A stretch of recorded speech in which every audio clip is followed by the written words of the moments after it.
नमस्कार दोस्तों, कैसे हैं आप लोग। उम्मीद करता हूं कि आप सभी स्वस्थ और खुश होंगे। दोस्तों, इस वीडियो में हम बात करेंगे शनिदेव और भगवान शिव के बारे में कि कैसे शनिदेव की दृष्टि से भगवान शिव भी नहीं बच पाए और शनिदेव भगवान शिव की कृपा और आशीर्वाद से न्याय के देवता बने। तो वीडियो में एंड तक बने रहिएगा और अगर चैनल पर नए हैं तो सब्सक्राइब करना मत भूलिएगा। तो चलिए शुरू करते हैं। जैसा कि हम सभी जानते हैं, हमारी धार्मिक मान्यताओं के अनुसार शनिदेव दंड के अधिकारी माने जाते हैं। कहने का मतलब है कि जिस पर भी शनि की तिरछी नजर पड़ जाए वह उनके प्रकोप से नहीं बच सकता। यहाँ तक कि स्वयं देवों के देव महादेव भी उनके प्रकोप से नहीं बच पाए। हिंदू धर्म ग्रंथों और शास्त्रों में भगवान शिव को शनिदेव का गुरु बताया गया है और शनिदेव को न्याय करने और किसी को दंडित करने की शक्ति भगवान शिव जी के आशीर्वाद द्वारा ही प्राप्त हुई थी। मतलब शनिदेव किसी को भी उनके कर्मों के अनुसार फल देते हैं, पापियों को दंडित करते हैं और अच्छे कर्म करने वाले को सुखी रहने का आशीर्वाद देते हैं। चाहे देवता हो, असुर, मनुष्य हो या कोई जानवर, कोई भी शनिदेव की नजर से नहीं बच सका। शनिदेव सूर्यदेव एवं देवी छाया के पुत्र, जिनको क्रूर ग्रह की संज्ञा दी गई है। शनिदेव बचपन में ही बहुत उदंड थे, जिससे सूर्यदेव शनिदेव की उदंडता से परेशान होकर भगवान शिव जी को अपने पुत्र शनि को सही मार्ग दिखाने के लिए कहा। लेकिन भगवान शिव जी के भी बार बार समझाने पर जब शनिदेव नहीं माने तो एक दिन शिव जी ने शनिदेव को सबक सिखाने के लिए उन पर प्रहार किया, जिससे शनिदेव मूर्छित हो गए।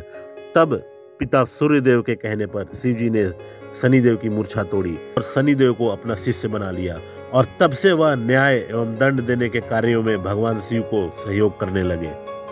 आइए अब जानते हैं कि कैसे भगवान शिव भी शनिदेव के वक्र दृष्टि से नहीं बच पाए और कैसे शनिदेव न्याय के देवता बने। एक दिन शनिदेव कैलाश पर्वत पर अपने गुरु भगवान भोलेनाथ से मिलने के लिए गए और मिलने के बाद उन्होंने कहा, हे प्रभु, कल मैं आपकी राशि में प्रवेश करने वाला हूँ, अर्थात मेरी वक्र दृष्टि आप पर पड़ने वाली है।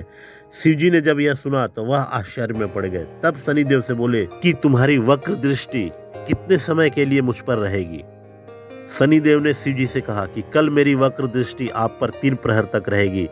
अगले दिन ही शिव जी ने सोचा कि आज मुझ पर शनि की दृष्टि पड़ने वाली है, तो मुझे कुछ ऐसा करना होगा कि आज के दिन शनिदेव मुझे देख ही ना पाए। तब शिव जी कुछ सोचते हुए मृत्युलोक अर्थात धरती में प्रकट हुए और कोकला वन में हाथी का भेष बदलकर विचरण करने लगे।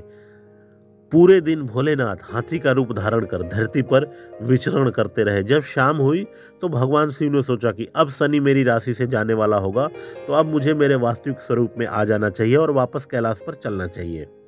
अपना वास्तविक रूप धारण कर भगवान शिव जब कैलाश पर्वत पर लौटे तो बहुत खुश थे।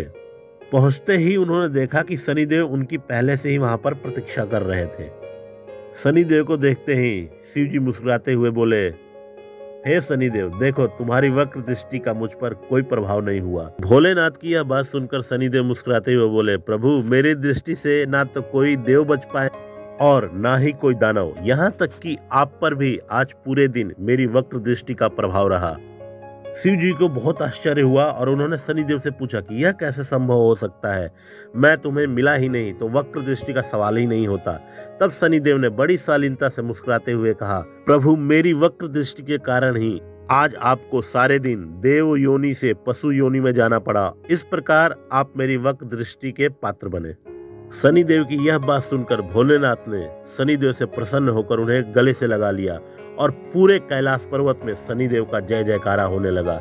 इस प्रकार शनिदेव की चतुरता से प्रभावित होकर भगवान शिव ने उन्हें दंडाधिकारी नियुक्त किया।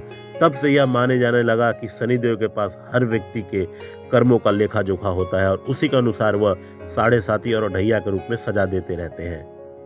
तो दोस्तों, यह कहानी कैसी लगी कमेंट में जरूर बताना और यदि अच्छी लगी हो तो शेयर भी जरूर कर देना और अगर चैनल पर नए हैं तो चैनल को सब्सक्राइब करना मत भूलना।